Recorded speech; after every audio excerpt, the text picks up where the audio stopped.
नमस्कार, स्वागत है आप सभी लोगों का हमारे YouTube channel star GS hub में। हम लोग अपने इस चैनल के माध्यम से आज जिस विषय पे चर्चा करने वाले हैं वो जीएस का एक महत्वपूर्ण विषय है, वो है इकोनॉमी, अर्थव्यवस्था विषय पे आज हम लोगों की बातचीत शुरू होने वाली है। तो मैं अभी अर्थव्यवस्था विषय से रिलेटेड आपको परीक्षा के संदर्भ में कैसे पढ़ना हम लोगों को कॉम्पिटिटिव एग्जाम के लिए उन मुद्दों पे आपको सिलेबस के अकॉर्डिंग मुद्दों पे करता हूं आपसे बातचीत। हम लोग उससे पहले अर्थव्यवस्था से रिलेटेड कुछ भ्रांतियां हैं, जरा उसको हम लोग दूर कर लेते हैं। और वो भ्रांतियां हम लोगों के सामने क्या आती हैं, दो तरह की बातें आती हैं। एक बात आती है, एक अक्सर हम लोग सुनते रहते हैं शब्द अर्थशास्त्र। हम लोग एक शब्द को अक्सर सुनते हैं अर्थशास्त्र, जिसको हम लोग कहते हैं इकोनॉमिक्स। और दूसरा शब्द जो हम लोगों के पास आता रहता है वो आता है अर्थव्यवस्था।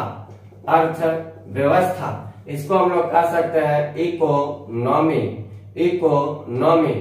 तो हम लोगों को जो कंपटीशन के लिए पढ़ना है वो अर्थशास्त्र नहीं पढ़ना है, हम लोगों को पढ़ना है अर्थव्यवस्था।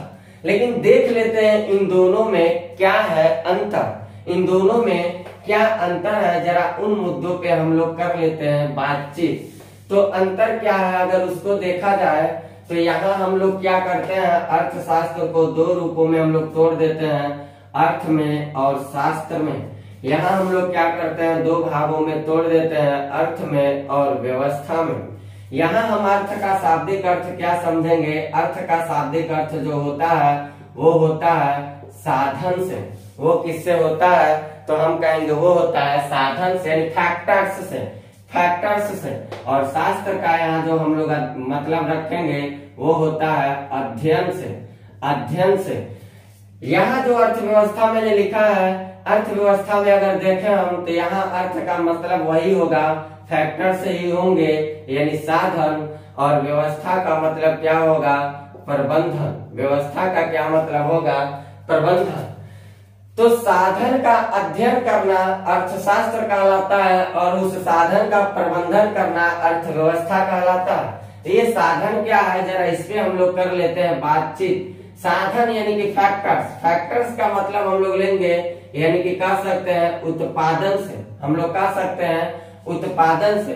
उत्पादन कैसे होगा, अगर उत्पादन की हम बात करते हैं तो उत्पादन से रिलेटेड हम लोगों को कुछ मुद्दों पे ध्यान देना पड़ेगा। जैसे हम लोगों को वो मुद्दे हम लोगों के समक्ष क्या क्या आ सकते हैं, जैसे क्या क्या आ सकते हैं। उत्पादन का शाब्दिक अर्थ अगर लेना हो हम लोगों को तो भूमि से हमको क्या मिलता है, तो कहेंगे अगर मेरे पास भूमि है तो हम भूमि से क्या करेंगे, लगान का उत्पादन कर सकते हैं, लगान वसूल सकते हैं। इसके अलावा श्रम है, श्रम से हम मजदूरी का उत्पादन कर सकते हैं। श्रम से क्या करेंगे, भूमि से क्या कर सकते हैं हम, तो हमें लगान मिलेगा। श्रम से क्या मिलेगा हमें, तो कहेंगे हमें मजदूरी मिलेगा। अगर हम मान लीजिए हमारे पास पूंजी है तो पूंजी से हमें क्या मिल सकता है, तो कहेंगे इंटरेस्ट मिलेगा, यानी कि ब्याज मिलेगा। इसके अलावा अगर देखा जाए तो कोई संगठन अगर हो, कोई ऑर्गेनाइजेशन हो तो इससे हमें सैलरी मिल सकती है या कह सकते हैं उसको वेतन मिल सकती है।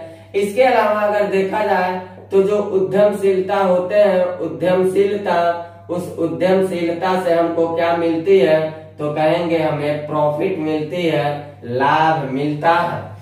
यानी कि एक भाषा में कह सकते हैं कि इन उत्पादन के ये सब रिसोर्सेज है, ऐसे रिसोर्सेज आते हैं उत्पादन के, हम उत्पादन के इन रूपों में उत्पादन कर सकते हैं। और इन उत्पादनों का जो साधन होता है, समस्त उत्पादनों का जो साधन होता है उसी का अध्ययन करना अर्थशास्त्र कहलाता है। यानी कि उत्पादन के साधनों का यहाँ का लिखिएगा, अध्ययन करना क्या कहलाएगा, तो आप कहिएगा अर्थशास्त्र कहलाता है। और इन्हीं उत्पादन के, यहाँ भी अगर साधन का हम शाब्दिक अर्थ उत्पादन से लगाते हैं तो इन्हीं उत्पादन के साधनों का प्रबंधन करना क्या कहलाएगा, तो कहेंगे अर्थव्यवस्था कहलाता है। इसलिए एक बात हम लोगों को समझना पड़ेगा, एक बात सपोज करिए ये जो सर्कल बनाए हैं, ये सर्कल अगर अर्थशास्त्र है, ये अर्थशास्त्र है, तो इसी के अंदर अर्थव्यवस्था समाहित है, इसी के अंदर अर्थव्यवस्था समाहित है। यानी कि हम एक भाषा में ये कह सकते हैं कि अर्थशास्त्र जो है, ये अर्थशास्त्र एक बड़ा निकाय होता है, ये अर्थशास्त्र एक बड़ा निकाय होता है और इसी अर्थशास्त्र में यानी कि उत्पादन के साधनों के अध्ययन करने वाला जो विज्ञान है वो अर्थशास्त्र कहलाता है। उत्पादन के साधनों को कैसे प्रबंधन किया जाएगा, उसको कैसे मैनेज किया जाएगा, उसका अध्ययन करने वाला विज्ञान जो होता है वो अर्थव्यवस्था होता है। तो ये अर्थशास्त्र एक बड़ा निकाय है जो पूरे विश्व के लिए लागू होता है। लेकिन अर्थव्यवस्था क्या होती है, इसी अर्थशास्त्र के अवयव को निकाल के हर देश अपने अपने हिसाब से उसको प्रबंधन करता है। इसलिए हर देशों की अपनी अलग अलग अर्थव्यवस्था होती है, हर देशों की अपनी अलग अलग अर्थव्यवस्था होती है। लेकिन अर्थशास्त्र बस एक ही शख्स होगा, उस अर्थशास्त्र के अंदर से तमाम सारे अवयव को निकाले जाएंगे और हर देश अपने अपने हिसाब से उसको रेगुलेट करता है। तो जो रेगुलेट कर रहा है वही अर्थव्यवस्था कहलाता है। एक भाषा में अगर आप परिभाषा लिखना चाहते हैं तो आप ये कह सकते हैं कि जो उत्पादन के साधन होते हैं उनका अध्ययन करना अर्थशास्त्र कहलाता है और उन्हीं उत्पादन के साधनों को प्रबंधन करने का विज्ञान अर्थव्यवस्था कहलाता है। इतनी भाषा को आप समझिएगा, इसको बहुत ही ज्यादा घुमा फिरा के समझने का कोई मतलब नहीं है। ये एग्जामिनर आपसे पूछने वाला नहीं है और जानकारी के लिए इतनी बात है पर्याप्त है, इस बात को आप मानिएगा। अब हम चलते हैं, हम लोगों को अर्थशास्त्र नहीं पढ़ना है, हम लोगों को इकोनॉमिक्स से कोई मतलब नहीं है। हम लोग इस इकोनॉमिक्स से, ये जो मैंने इकोनॉमिक्स लिखा है, इसी इकोनॉमिक्स से क्या होता है, इसी इकोनॉमिक्स से हर देश के इकोनॉमी का जन्म होता है। इकोनॉमिक्स से ही हर देश के इकोनॉमी का क्या होता है, जन्म होता है। इतनी बातों को आप परिभाषा के संदर्भ में तोड़ के अलग करने के लिए याद रखिएगा।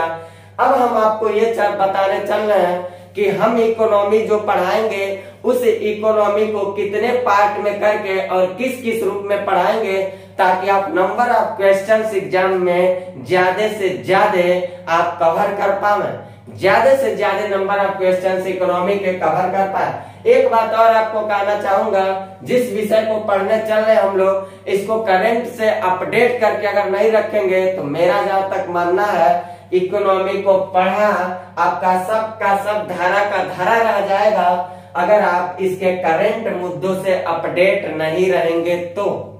और अगर आप अपडेट नहीं रहते हैं तो भी टेंशन मत रखिएगा, आप ऐसे चैनल से जुड़े हैं, मास्टर आपको इन मुद्दों से अपडेट, करंट इश्यूज से अपडेट कराते हुए चलेगा। और मास्टर के पास अभी डिजिटल बोर्ड नहीं है, इसलिए मैं करंट की वीकली क्लास लाने में थोड़ा असमर्थ हो जा रहा हूँ। कोशिश करता हूँ इसी पे मैं कोई एक सिस्टम ऐसा बनाता हूँ आपको करंट मुद्दों से परिचित कराता रहूं। तो मैं चलता हूँ अपने इकोनॉमी के विषय पे चलता हूँ और देखते हैं हम लोग कि इस इकोनॉमी में हम लोगों को क्या क्या और कैसे कैसे पढ़ना है। लीजिए इसका स्क्रीनशॉट और बढ़ते हैं हम लोग आगे, देखते हैं हम लोगों को इकोनॉमी में क्या क्या और कैसे कैसे पढ़ना है। अर्थव्यवस्था में हम लोगों को क्या क्या पढ़ना है, जरा देखते हैं हम लोग अर्थव्यवस्था में हम लोगों को क्या क्या देखना। तो इसमें हम अर्थव्यवस्था को जनरली 4 खंडों में हम विभक्त करते हैं, 4 पार्ट में इसको विभक्त करके पढ़ा जाएगा। 4 प्रकार नहीं होते अर्थव्यवस्था के, याद रखिएगा। हम ये नहीं कह रहे कि अर्थव्यवस्था के 4 प्रकार हैं। मास्टर आपको अपने अंदाज में आपकी पढ़ाई को सरल करने के लिए अर्थव्यवस्था का 4 सेक्टर में डिवाइड किया। 4 प्रकार नहीं हम बता रहे, 4 पार्ट में हम लोग पढ़ेंगे। तो हम लोग देखते हैं जो हम लोगों का टॉपिक 1 होगा, जो हम लोगों का टॉपिक 1 होगा, इस टॉपिक 1 में हम लोग क्या क्या पढ़ेंगे। टॉपिक 1 में हम लोगों को क्या क्या पढ़ना है उन मुद्दों को जरा बातचीत कर लेते हैं। टॉपिक 1 में अगर देखा जाए तो टॉपिक 1 में हम लोग जो पढ़ेंगे वो पहले हम लोग बातचीत करने वाले हैं नेशनल इनकम पे। हम लोगों की जो बातचीत होगी पहले वो होगी राष्ट्रीय आय पर, राष्ट्रीय आय या कह सकते हैं national income. National income topic पे हम लोगों की बातचीत होगी। यहाँ इनकम लिख लीजिएगा, इनकम, नेशनल इनकम पे। तो मैं क्या करता हूँ जरा ये एक चैप्टर हमारा होगा, नेशनल इनकम एक चैप्टर होगा। तो मैं इस चैप्टर को जरा ओपन करता हूँ कि मैं कैसे पढ़ाऊंगा। सारे चैप्टर को ओपन नहीं करूंगा, मैं एक चैप्टर को बस ओपन करके बताता हूँ कि मैं किस तरह से पढ़ाऊंगा। ऐसे दूसरा चैप्टर लेकर आऊंगा तो उसको भी ऐसे ही पढ़ाऊंगा, तीसरा लेकर आऊंगा ऐसे पढ़ाऊंगा। और यहाँ मैं कोई चीज नहीं पढ़ा रहा हूँ, यहाँ मैं बस बता रहा हूँ कि हम लोगों को कैसे पढ़ना है। टॉपिक 1 में हम लोग जो राष्ट्रीय आय पढ़ेंगे, नेशनल इनकम, इस राष्ट्रीय आय में अगर आप ये सोचते होंगे मास्टर आपको क्या पढ़ाएगा, मास्टर आपको क्या पढ़ाने वाला राष्ट्रीय आय में, तो मैं आपको बता देता हूँ। जब ये टॉपिक लेके आऊंगे, एक बड़ा टॉपिक है, तो इसमें हम पहले आपको बताएंगे कि नेशनल इनकम क्या होता है, व्हाट इज नेशनल इनकम। तो इसका मैं पहले डिफिनेशन बताऊंगा, अर्थ कहिए या इसका परिभाषा पहले मैं आपको बताऊंगा। जैसे इसकी बात इस बात पे चर्चा कर लूंगा, वैसे मास्टर आप लोगों के बीच में ये बताएगा कि जो राष्ट्रीय आय है, इस राष्ट्रीय आय के क्षेत्र कौन कौन से हैं, यानी कि राष्ट्रीय आय के क्षेत्र कौन कौन से हैं, क्षेत्र। तो इसमें आपको हम 3 सेक्टर बताएंगे मुख्य रूप से, जो पहले से चलते आ रहे हैं। एक है हम लोग जो पढ़ेंगे वो है प्राथमिक क्षेत्र। फिर मैं आपको क्या बताऊंगा इसमें, द्वितीयक क्षेत्र। फिर हम लोग पढ़ेंगे तृतीयक क्षेत्र के बारे में बातचीत करेंगे। इसके अलावा 2 और सेक्टर हम लोग पढ़ेंगे। इस समय 5 सेक्टर पे हम लोग बातचीत करेंगे, प्राथमिक, द्वितीयक, तृतीयक, चतुर्थ और पंचम पे भी हम लोगों को बातचीत करना है, ये याद रखिएगा। चतुर्थ और पंचम सेक्टर पे भी हम लोगों को बातचीत करना है, तो इस पे मैं आपसे बातचीत करूंगा। इसके बाद हम राष्ट्रीय आय में अगर आगे बढ़ेंगे तो आगे मैं आपको और क्या बताऊंगा, तो मैं आपको ये बताऊंगा कि जो हमारे नेशनल इनकम है, उस नेशनल इनकम का फैक्टर्स कौन कौन से हैं। यानी कि एक भाषा में हम आपसे कह सकते हैं कि फैक्टर्स ऑफ नेशनल इनकम के फैक्टर्स कौन कौन से हैं, उसके बारे में अगर देखा जाए, यानी कि राष्ट्रीय आय के घटक कौन कौन से हैं, राष्ट्रीय आय के घटक कौन कौन से हैं, फैक्टर्स ऑफ नेशनल इनकम की अगर बातचीत करेंगे तो इसमें मास्टर आपको क्या क्या बताएगा, तो इसमें बताएगा आपको जीडीपी क्या होता है, ग्रॉस डोमेस्टिक प्रोडक्ट क्या होते हैं, जीएनपी क्या होता है, ग्रॉस नेशनल प्रोडक्ट क्या होते हैं। फिर आपसे मास्टर बातचीत करेगा एनडीपी क्या होता है, नेशनल डोमेस्टिक प्रोडक्ट क्या होते हैं। फिर उसके बाद एनएनपी क्या होता है, नेट नेशनल प्रोडक्ट क्या होते हैं। और एक मैं बताऊंगा नेट फॉरेन इनकम क्या होता है, जो अक्सर चर्चा में रहता है, नेट फॉरेन इनकम क्या होता है, एनएफआई क्या होता है।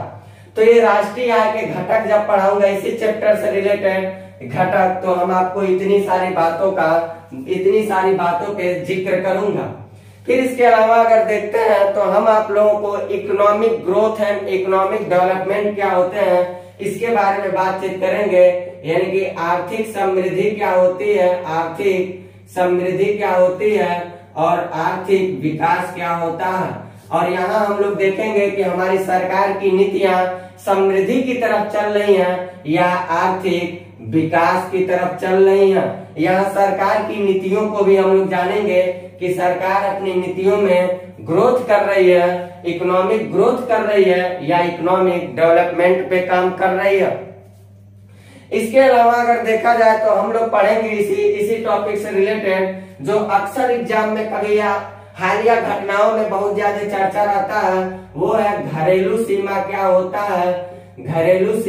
होता है और आर्थिक सीमा क्या होता है। घरेलू सीमा और आर्थिक सीमा पे हम आपसे बातचीत करेंगे।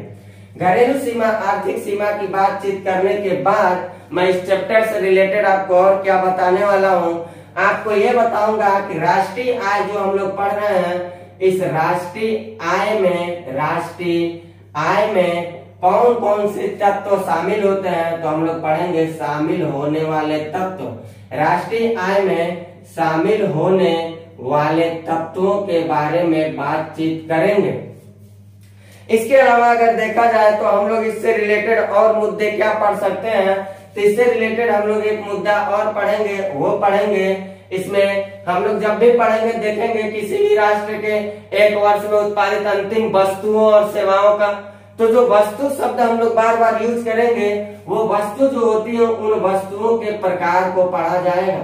वस्तुओं के प्रकार कौन कौन से होते हैं, तो वस्तुओं के प्रकार जब हम लोग पढ़ेंगे तो इसमें 4 तरह की हम लोग वस्तु को पढ़ेंगे। एक उपभोग की वस्तु क्या होती है, पूंजीगत वस्तु क्या होती है, कोर सेक्टर की वस्तुएं क्या होती हैं, और हम लोग पढ़ेंगे अनौपचारिक सेक्टर क्या होते हैं। यानी इसमें हम इतनी सारी बातों की बातचीत करेंगे, इतनी सारी बातों पे बातचीत करेंगे।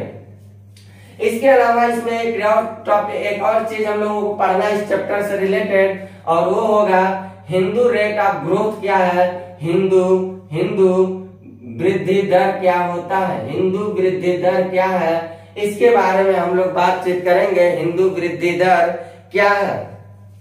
फिर आगे हम लोग जो बातचीत करेंगे वो हम लोगों का बातचीत जो चलेगा अगला, वो राष्ट्रीय आय से संबंधित कुछ महत्वपूर्ण मुद्दों पे चलेगा। राष्ट्रीय आय से संबंधित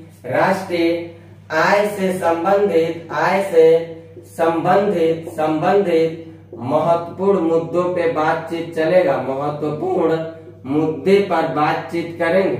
इतनी बातें हम आपको एक टॉपिक के एक चैप्टर के अंदर, इस टॉपिक के अंदर हम लोग 5-6 चैप्टर पढ़ेंगे। जैसे नेशनल इनकम पढ़ेंगे, मैं बस एक को खोल रहा हूँ, ये पढ़ाया नहीं हूँ आपको। इसके अंदर अभी हम पढ़ाएंगे, मैं बस बताया हूँ कि मैं आपको क्या क्या इस चैप्टर के अंदर पढ़ाने वाला हूँ। अब मैं ऐसे हर बातों को ओपन नहीं करूंगा, बस चैप्टर लिख लिख के आगे बढ़ता चला जाऊंगा। तो आप एक खाका ले लीजिए, आप ये जान जाइए नेशनल इनकम अगर मैं आपको पढ़ाऊंगा तो इस नेशनल इनकम में आपको किन किन बातों पे हम आपसे बातचीत करने वाले हैं। अब हम चलते हैं देखते हैं टॉपिक 1 में हम लोगों ने एक चैप्टर लिख लिया राष्ट्रीय आय, तो दूसरा चैप्टर हम लोग क्या पढ़ेंगे। हमारी बात को जरा गौर से समझिएगा, हम क्या कर रहे हैं। हम अपने इकोनॉमी सब्जेक्ट को 4 सेक्शन में विभाजित कर रहे हैं। उसमें पहला सेक्शन जब पढ़ाएंगे तो उस पहले सेक्शन में एक चैप्टर पढ़ाऊंगा राष्ट्रीय आय, नेशनल इनकम। उस नेशनल इनकम के अंतर्गत इतनी सारी बातों को बताऊंगा। अब दूसरा चैप्टर, इस टॉपिक के अंदर दूसरा चैप्टर हम आपको क्या बताएंगे, जरा उस पे हम आपसे करते हैं बातचीत। इस टॉपिक के अंदर जो मैं दूसरी बात बताऊंगा, दूसरा चैप्टर वो क्या होगा, तो देखते हैं हम लोग दूसरा चैप्टर। अब हम हर चैप्टर को आप लोगों के समक्ष ओपन नहीं करूंगा, नहीं तो ये मेरा इंट्रोडक्शन 4 घंटे का वीडियो बन जाएगा। तो हम सबको ओपन नहीं करेंगे, इतना याद रखिएगा। दूसरा टॉपिक जो हम लेके आएंगे आप लोगों के बीच, दूसरा चैप्टर इस टॉपिक के अंतर्गत वो लेकर आएंगे हम आर्थिक नियोजन पे आपसे बातचीत करेंगे। आर्थिक नियोजन पे बातचीत करेंगे, और इस आर्थिक नियोजन या कह सकते हैं प्लानिंग, योजना, और ये योजना पढ़ाऊंगा। तो इस योजना को ही पढ़ाते समय हम आपको एलपीजी पे भी बातचीत करेंगे, लिबरलाइजेशन, प्राइवेटाइजेशन और ग्लोबलाइजेशन पे बातचीत करेंगे। तीसरा जो इसमें हम चैप्टर आपको लेकर आएंगे पढ़ाने के लिए, वो इंफ्रास्ट्रक्चर की बातचीत करेंगे। यानी इकोनॉमी का इंफ्रास्ट्रक्चर क्या है, आधारभूत ढांचा क्या है। जैसे हम लोग पॉलिटी में उसका स्ट्रक्चर पढ़ते हैं, बेसिक स्ट्रक्चर, ऐसे यहाँ हम लोग इंफ्रास्ट्रक्चर पढ़ेंगे इकोनॉमी से रिलेटेड मुद्दों पे। इसकी आधारभूत ढांचा पे बातचीत करेंगे। और इस आधारभूत ढांचा पे जब हम आपसे बातचीत करेंगे तो यहाँ मैं आपसे पीपीपी पे भी बातचीत करेंगे। पीपीपी क्या होता है इस पे भी मैं बातचीत करूंगा। पब्लिक प्राइवेट और पार्टनरशिप से रिलेटेड मुद्दों पे भी मैं आपसे बातचीत करूंगा। चौथा जो इस टॉपिक के अंतर्गत चौथा जो मेरा चैप्टर आएगा, वो चौथा चैप्टर रहेगा भारत में औद्योगिक नीति। भारत की औद्योगिक नीतियों के बारे में हम बातचीत करेंगे। भारत की औद्योगिक नीति, ये आप लोग लिख के रख लीजिए। सारी बातों को ये समझिए, आपको मैं इस चैप्टर से रिलेटेड आपको सिलेबस बता रहा हूँ। तो भारत की औद्योगिक नीति हम लोग पढ़ेंगे, इंडस्ट्रियल पॉलिसी ऑफ इंडिया की बात करेंगे कि इंडिया की इंडस्ट्रियल पॉलिसी क्या है, उसके बारे में बातचीत करेंगे। फिर मैं आपसे आगे जो बातचीत करूंगा वो करूंगा पॉवर्टी पर, गरीबी पर करूंगा, गरीबी पर, और गरीबी के साथ साथ हम आपको समावेशी विकास पे भी बातचीत करेंगे कि गरीबी के साथ साथ समावेशी विकास पर भी बातचीत करेंगे। इसके बाद जो हम अगला चैप्टर आप लोगों के समक्ष लेके आएंगे, इस गरीबी से रिलेटेड हम लोग हर बातों को पढ़ेंगे, हर योजना को पढ़ेंगे। गरीबी के बाद जो हम लोगों का चैप्टर आएगा वो आएगा बेरोजगारी की, वो होगा। इस गरीबी से रिलेटेड हम आपको भूख वगैरह सब बताएंगे, भूख के बारे में भी बताएंगे, समावेशी विकास भी बताएंगे। और यहाँ हम लोग अगला चैप्टर जो लेके आएंगे वो हम लोग लेकर आएंगे अनएम्प्लॉयमेंट चैप्टर को, यानी कि बेरोजगारी चैप्टर पे हम लोग आपस में बातचीत करने वाले हैं।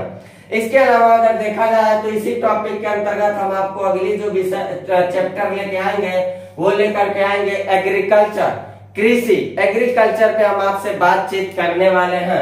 इतनी बातों को जैसे मैं आपको बता दूंगा तो समझिए टॉपिक 1 से रिलेटेड इतने सारे चैप्टर हम लोगों को पढ़ने हैं। एक आध चैप्टर हो सकता है और जुड़ जाए, क्योंकि उसको मैं यहाँ समाहित नहीं करना चाहता, लेकिन हो सकता है पढ़ाते समय मैं यहाँ आपको 8वां चैप्टर भी मेंशन कर दूं, लेकिन उसको भी मैं यहाँ ऐड नहीं कर रहा हूँ। टॉपिक 1 से रिलेटेड इतनी बातों को हम लोग पढ़ेंगे।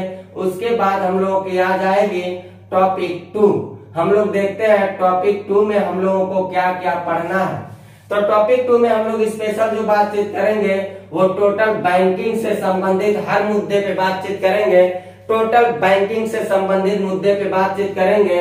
और यहीं पे इसी चैप्टर में हम आपको बजट से संबंधित बातों को भी बताएंगे, जहां से सवाल अक्सर पूछे जाते हैं। इसके अलावा मास्टर आपसे मनी पे बातचीत करेगा, मनी मुद्रा से रिलेटेड बातचीत करूंगा। और यहाँ जो मुद्रा मैं पढ़ाऊंगा वो नेशनल इनकम की मैं नेशनल मतलब राष्ट्रीय मुद्रा की बातचीत करूंगा। इंटरनेशनल यहाँ हम लोग मनी कॉन्सेप्ट जो देखेंगे वो नेशनल होगा। आगे भी हम तीसरे खंड में जब चलेंगे तो वहाँ मनी कॉन्सेप्ट इंटरनेशनल स्तर पे भी हम लोग देखेंगे। दोनों लेवल पे मैं आपको बताऊंगा। तो मुद्रा पे बातचीत करूंगा। फिर इस टॉपिक के अंतर्गत जो तीसरी बात मैं आपको बताऊंगा वो तीसरा बात हम लोगों का जो होगा वो इन्फ्लेशन होगा, मुद्रास्फीति होगा, इन्फ्लेशन होगा। मुद्रास्फीति पे हम जब आपसे बातचीत कर लेंगे तब हम आपसे इन्फ्लेशन के बाद डिफ्लेशन पे बातचीत करेंगे, डिफ्लेशन पे बातचीत करेंगे। और डिफ्लेशन यानी कि उसको हम लोग कह सकते हैं मुद्रा संकुचन पे बातचीत करूंगा, मुद्रा संकुचन। इन्फ्लेशन बताने के बाद मैं आपको डिफ्लेशन के बारे में बातचीत करूंगा, और डिफ्लेशन बताने के बाद मैं आपको मुद्रा विस्फीति यानी कि उसको हम कह सकते हैं डिसइन्फ्लेशन के बारे में आपसे बातचीत करूंगा। मुद्रा विस्फीति पे बातचीत करूंगा, मुद्रा विस्फीति पे बातचीत करूंगा। इन्फ्लेशन पे बातचीत करेंगे, डिफ्लेशन पे बातचीत करेंगे, और डिसइन्फ्लेशन, इसको बोलते हैं डिसइन्फ्लेशन पे बातचीत करेंगे। ये क्या होगा? डिसइन्फ्लेशन पे हम बातचीत करने वाले हैं, डिसइन्फ्लेशन पे बातचीत करने वाले हैं। तीनों मुद्दों पे मैं आपसे बातचीत करूंगा। इसके बाद हमारा शुरू हो जाएगा ये टॉपिक 1 से रिलेटेड इतनी सारी चैप्टर बताऊंगा। टॉपिक 2 लेके आऊंगा तो इन मुद्दों पे बातचीत करूंगा। इस टॉपिक 2 में हम लोगों को बहुत जरूरी रहेगा इस बैंकिंग के पूरे नियमों को पढ़ना, क्योंकि इससे रिलेटेड हम लोग फिजिकल डेफिसिट वगैरह सारी बातों पे हम लोग बातचीत करेंगे। राजकोषीय घाटा क्या होता है, राजकोष क्या होता है, हर मुद्दों पे बैंकों के कितने प्रकार हैं, सरकारी बैंक गैर सरकारी बैंक क्या होते हैं, हर तरह के मुद्दों पे यहाँ हम आपसे बातचीत करने वाले हैं। इसके बाद जो हमारा टॉपिक आएगा वो टॉपिक 3 आएगा। तो देखते हैं हम लोग टॉपिक 3 में हम लोग क्या क्या पढ़ने वाले हैं। इसको आप लोग पहले नोट कर लीजिए, इसको आप लोग नोट कर सकते हैं। और हम लोग देखते हैं कि टॉपिक 3 में हम लोग क्या पढ़ने वाले हैं। देखते हैं हम लोग टॉपिक 3 में हम लोग क्या पढ़ने वाले हैं, उस पे जरा करते हैं बातचीत। जो टॉपिक 3 होगा वो थोड़ा आप लोगों को लगेगा, जो लोग पढ़े होंगे वो तो समझ सकते हैं कि हम क्या कह रहे हैं, क्योंकि अधिकांश जो मास्टर होते हैं वो टॉपिक 1 और टॉपिक 2 में मैं जो बातें लिखा था उसी को इकोनॉमी समझ लेते हैं और पढ़ा के बच्चों को हट जाते हैं। लेकिन हम लोग टॉपिक 3 में क्या पढ़ेंगे जरा उसको देखते हैं। इसमें हम लोग पहले पढ़ेंगे आईपीआर यानी कि कह सकते हैं इंटेलेक्चुअल प्रॉपर्टीज राइट।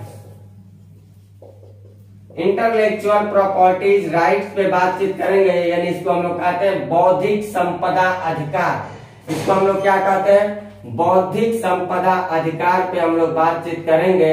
और यहाँ से आप लोगों का सवाल तो पूछे जाते हैं, बौद्धिक संपदा अधिकार यानी आपके बुद्धि की जो बनाई गई चीज उस पे आपका क्या राइट्स है। इसी में हम आपसे बातचीत करेंगे पेटेंट क्या होता है, कॉपीराइट क्या होते हैं। यहाँ आपसे बात करेंगे जीआई टैग, जो अक्सर एग्जाम में पूछा जाता है किसको जीआई टैग दिया गया, जियोग्राफिकल इंडिकेशन क्या होता है, वो आईपीआर का मुद्दा। तो आईपीआर इसको पढ़ते समय हम लोग ये सब बातें जानेंगे। कॉपीराइट क्या होता है, ट्रेडमार्क क्या होता है, ट्रेड ड्रेस क्या होता है, पेटेंट क्या होता है, इन सारी मुद्दों पे जियोग्राफिकल इंडिकेशन क्या होता है, जीआई टैग जो हम लोग कहते हैं, फिर इसके बारे में ट्रेड ड्रेस क्या होता है, ये सारी बातों के बारे में हम लोग बातचीत करने वाले हैं। आईपीआर बताने के बाद मैं आपको बताऊंगा, आपको ट्रेड हम बताएंगे वो भी इंटरनेशनल कॉन्सेप्ट में, यानी कि हम लोग दूसरा बात इसमें जो पढ़ेंगे वो पढ़ेंगे इंटरनेशनल ट्रेड यानी कि अंतरराष्ट्रीय व्यापार के बारे में हम लोग बातचीत करने वाले हैं। अंतरराष्ट्रीय व्यापार के बारे में हम लोग देखेंगे। इंटरनेशनल ट्रेड से रिलेटेड बहुत सारे मुद्दे हैं जो एग्जाम में अक्सर पूछे ही जाते हैं, जैसे ट्रेड बैरियर क्या होता है, ट्रेड बैरियर में टैरिफ बैरियर क्या होता है, नॉन टैरिफ बैरियर क्या होता है। नॉन टैरिफ बैरियर को न्यू प्रोटेक्शनिज्म कहा जाता है। तो उस न्यू प्रोटेक्शनिज्म के 3 रूप होते हैं, क्वांटिटेटिव रिस्ट्रिक्शन होता है, तो क्यूआर क्या होता है, फिर एसपीएस जो हम लोग पढ़ते हैं सैनिटरी एंड फाइटोसैनिटरी रेगुलेशंस क्या होते हैं। इसके अलावा टेक्निकल बैरियर टू ट्रेड क्या होता है। फिर इसके अलावा इसमें हम लोग पढ़ेंगे प्रोटेक्शनिज्म क्या होता है। अभी अमेरिका ने जीएसपी को हटा दिया, जनरलिस्ट सिस्टम टू प्रेफरेंस को, तो जीएसपी क्या होता है। ऐसे करके हम लोग तमाम सारे लगभग 20 से 25 मुद्दों पे हम लोग इसके अंदर बातचीत करेंगे इस चैप्टर के अंदर। इसके बाद हम लोगों की जो अगली टॉपिक शुरू होने वाली है इस चैप्टर से रिलेटेड, वो टॉपिक हम लोग क्या पढ़ने वाले हैं तो उसको देख लेते हैं। वो हम लोग पढ़ेंगे इकोनॉमी इंटीग्रेशन और ट्रेड इंटीग्रेशन। हम लोग पढ़ने वाले हैं आर्थिक एकीकरण। हम लोग पढ़ेंगे आर्थिक एकीकरण जिसको हम लोग कहते हैं इकोनॉमिक इंटीग्रेशन, और दूसरा हम लोग इसी में पढ़ेंगे एवं आर्थिक एकीकरण और व्यापार एकीकरण के बारे में बातचीत करेंगे, और व्यापार एकीकरण के बारे में बातचीत करेंगे। ये चैप्टर हम लोगों का होगा, यानी कि इकोनॉमी इंटीग्रेशन और trade integration. Economy integration and trade integration इसके बारे में हम लोग बातचीत करने वाले हैं इस चैप्टर से रिलेटेड। फिर इस टॉपिक 3 में अगला जो चैप्टर हम लोग पढ़ने वाले हैं उसमें हम लोग क्या पढ़ेंगे जरा उसको देख लेते हैं। तो अगला जो हम लोगों का होगा वो होगा विदेशी निवेश। अक्सर आप लोग सुनते हैं एफडीआई, एफपीआई, एफआरआई, तो ये जो फॉरेन डायरेक्ट इन्वेस्टमेंट होते हैं एफडीआई, फॉरेन रेंटियर इन्वेस्टमेंट होते हैं एफआरआई, फॉरेन पोर्टफोलियो इन्वेस्टमेंट होते हैं एफपीआई। ये क्या होते हैं, इसके अंदर क्या क्या चीजें होती हैं उसको हम लोग पढ़ेंगे। यानी हम लोगों का चीज जो होगा वो होगा विदेशी निवेश, वो होगा विदेशी निवेश, या इसको हम लोग एक भाषा में कह सकते हैं फॉरेन इन्वेस्टमेंट।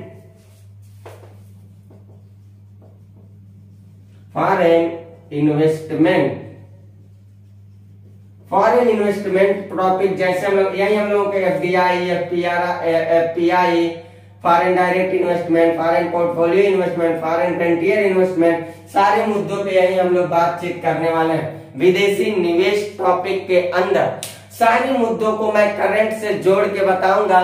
थोड़ा मेरा सेहत खराब है, हो सकता है मेरे बताने में, मेरे आवाज में या मेरे अंदर कुछ जुनून में कमी दिख रहा हो, क्योंकि सेहत आपको लगता होगा आवाज से थोड़ा समस्या है, इसलिए मैं कोई टॉपिक आज नहीं पढ़ा रहा, बस सिलेबस से अपडेट करा रहा हूँ। आपकी कोई बहुत ज्यादा अगर मेरी आवाज में समस्या है तो आपका कुछ नुकसान ना हो।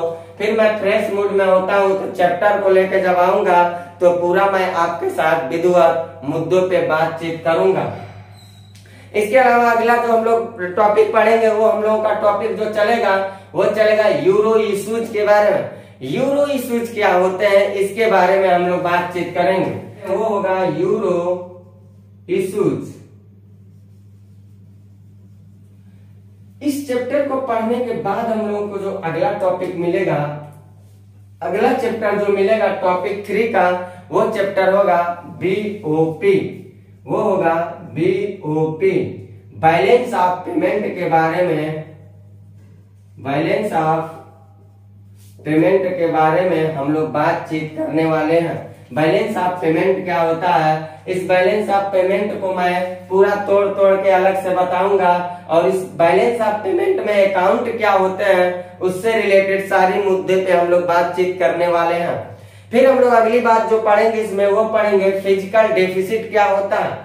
फिजिकल डेफिसिट क्या होता है इसके बारे में हम लोग पढ़ेंगे, लेकिन उससे पहले मैं आपको एक चीज बता दूंगा, वो बताऊंगा करेंसी के बारे में। करेंसी के बारे में, लेकिन ये करेंसी जो होगा वो इंटरनेशनल कॉन्सेप्ट में होगा। कॉन्सेप्ट में होगा। वहां हम लोग करेंसी जो लिखे थे वो नेशनल कॉन्सेप्ट में था, यहाँ हम लोग पढ़ेंगे इंटरनेशनल कॉन्सेप्ट में। यहाँ करेंसी हार्ड मनी क्या होती है, सॉफ्ट मनी क्या होती है, ऐसे करके हिट मनी क्या होती है, ऐसे करके हम लोग तमाम सारे मनी के बारे में जानेंगे। बास्केट मनी क्या होती है, लीगल मनी और लीगल टेंडर तो हम लोग अपने इंडिया वाले में पढ़, जिसके पहले मैं लिखा था वहां पढ़ेंगे। तो ऐसे हम लोग बास्केट करेंसी क्या होती है, इन सारी मुद्दों पे हम लोग बातचीत करने वाले हैं। इसके अलावा हम लोगों का जो अगला बात होगा वो होगा मॉनेटरी पॉलिसी को हम लोग पढ़ेंगे। मॉनेटरी पॉलिसी के बारे में बातचीत करने वाले हैं। तो मॉनेटरी पॉलिसी से रिलेटेड जितनी सारी मुद्दे हम लोग पढ़ेंगे, हमें लग रहा है जितनी सारी मौद्रिक नीतियों से हम लोग बातचीत करने वाले हैं वो हम लोगों को करंट अपडेट करके तो वैसे सब कुछ रखना पड़ेगा। तो ये मौद्रिक नीति को जब हम लोग पढ़ेंगे तो यहाँ और हम लोगों को अपडेट करके चलना पड़ेगा। मॉनेटरी पॉलिसी पढ़ने के बाद तुरंत हम लोगों का चैप्टर क्या चलेगा, फिजिकल पॉलिसी। फिजिकल पॉलिसी के बारे में हम लोग बातचीत करने वाले हैं। इतनी मुद्दों को हम आपको टॉपिक 3 से रिलेटेड, ये मत सोचिएगा ये चैप्टर में आपको बता रहा हूं, इसके अंदर अगर हम लोग चलेंगे IPR को अगर पढ़ा जाए इंटेलेक्चुअल प्रॉपर्टीज राइट को, तो इसी को पढ़ने में काफी बड़ा चैप्टर है, टाइम लेगा। इंटरनेशनल ट्रेड को जाना जाएगा तो लगभग 34 से 35 ट्रेड इसमें पढ़ा जाएगा, तो ये भी एक लंबा चैप्टर होगा। इकोनॉमी इंटीग्रेशन और ट्रेड इंटीग्रेशन भी अपने आप में एक लंबा टॉपिक है। फॉरेन इन्वेस्टमेंट से सवाल आते ही आते रहते हैं। यूपीएससी जैसे एग्जाम में पिछले ही साल इससे 2-2 सवाल उठा दिया था, FDI FPI से रिलेटेड करके सवाल। तो हम लोग इन मुद्दों पे बातचीत करेंगे। जो हमारा टॉपिक 4 होगा, जो हमने अभी बोला है शॉर्ट टॉपिक में हम बताएंगे, तो जो हमारा टॉपिक 4 होगा उसमें हम आपको किन किन मुद्दों को लेकर के चलेंगे। तो याद रखिएगा यहाँ हम लोग वर्ल्ड ऑर्गेनाइजेशन, कुछ वर्ल्ड ऑर्गेनाइजेशन के बारे में बातचीत करने वाले हैं। तो ये जो वर्ल्ड ऑर्गेनाइजेशन होंगे, इस वर्ल्ड ऑर्गेनाइजेशन में विशेष करके हम लोगों को जैसे WTO पढ़ना, वर्ल्ड ट्रेड ऑर्गेनाइजेशन पढ़ना, WTO पढ़ लेंगे हम लोग, IMF के बारे में पढ़ेंगे।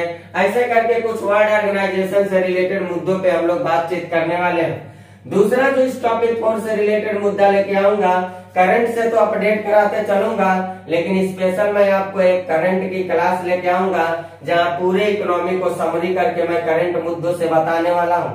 और लास्ट में देखेंगे तो जितने छुटे हुए चीज होंगे उनको हम लोग एक बार रिवाइज कर लेंगे और उनको एक बार हम लोग ध्यान में रख लेंगे। इस तरह से कुछ हमारा इकोनॉमी पढ़ाने का नजरिया होगा। अभी मैं इकोनॉमी को कुछ पढ़ाया नहीं हूँ, याद रखिएगा। अभी मैं सिर्फ आपको बताया हूँ कि मैं इकोनॉमी से रिलेटेड मुद्दों पे जो बातचीत करूंगा वो कितने पार्ट में करने वाला हूँ और क्या क्या बातों को कहाँ कहाँ लेकर के मैं आपसे किस किस तरह से चर्चा करूंगा। ये सब अपने आप में चैप्टर है, सब के सब अपने आप में चैप्टर है। इसमें से एक चैप्टर हम लोगों का नेशनल इनकम भी एक चैप्टर था, जिसको मैं ओपन करके बताया हूँ कि कैसे कैसे पढ़ाऊंगा। इसी तरह से हर चैप्टर ओपन हो जाएगा, लेकिन वीडियो बहुत लंबा हो जाता है, इसलिए मैं ओपन नहीं किया हूँ। जैसे चैप्टर को पढ़ाने आऊंगा, जिस चैप्टर को, उस चैप्टर को मैं वही ओपन कर दूंगा, फिर उसी अंदाज में मैं आपको पढ़ाऊंगा। तो आप बिल्कुल निश्चिंत रहिएगा, मेरे तरफ से बिल्कुल निश्चिंत रहिएगा। आपको मैं इस सब्जेक्ट में जीरो से हीरो अगर ना बना दिया तो फिर आप कहिएगा कमेंट करके कि मास्टर बकवासबाजी की बातों पर ज्यादा ध्यान देता है। तो आप इन मुद्दों को लेकर के चलिए। आपका सिलेबस, इसको अपने कॉपी में पहले पेज पे लिख लीजिए। क्लास जैसे चलेगी, जहां कोई चीज छूटेगा कमेंट बॉक्स में आप कमेंट करने के लिए पूरा अधिकारी हैं। आप कमेंट करके हमें जरूर बताइएगा कि आपने कहा था ये पढ़ाने के लिए, तो क्यों नहीं पढ़ाया। और याद रखिए, बहुत सारे लोग ऐसे हवाई की बातों पे थोड़ा कम ध्यान दीजिएगा। बहुत सारे मस्ती की बातें सुनने में आप लोगों को लगता है कि मास्टर बहुत पढ़ा रहा, घंटा नहीं पढ़ाता है, वो हवाई की बात करके निकल जाएगा। आपको उन मुद्दों पे ध्यान नहीं देना, सिलेबस पे विशेष करके ध्यान देना है। अगर सिलेबस पे ध्यान नहीं देंगे तो समस्याएं ज्यादा जटिल हो जाएंगी सिलेक्शन को लेने में। तो मिलते हैं हम आपको अगली क्लास में अपने एक पहली चैप्टर के साथ। टॉपिक 1 का पहला चैप्टर नेशनल इनकम के साथ मिलते हैं। तो लेता हूं आपसे इजाजत और मिलते हैं अगली क्लास में। Bye, best of luck.